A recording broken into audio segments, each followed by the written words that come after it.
කම්ලත් yes ඔයා සතුටින් දින්නේ මම පොඩ්ඩක් සතුටින් නෙමෙයි මේ දිනවල ඉන්නේ හේතුව මට පළවෙනි එක මගේ ඔපරේෂන් එකක් කරා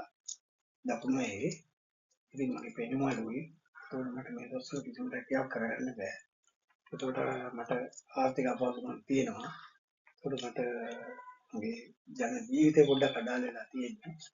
ඒ හේතුව නිසාම ඉතින් මට පොඩ සතුට අඩු වෙලා තියෙන්නේ එළියට යන්නේ ඉතින් කවුරුත් මට ආශ්‍රය ගන්න හම්බෙන්නේ නැහැ මට ටිකක් පේනවත් මදි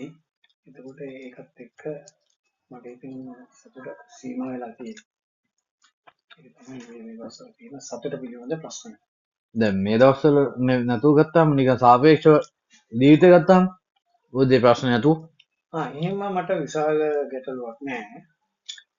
සාමාන්‍ය විදිහට ඉතින් අනාවනවා අදිනවා සාමාන්‍ය ජීවිතය ගත කරනවා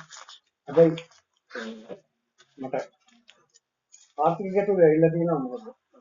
මාත් එක්ක හම්බ කරන්න අමාරුයි පළවෙනි එකේදී මේ බැලෝනේ ඒතෙන්දි මට ගැටලුවක් තියෙනවා right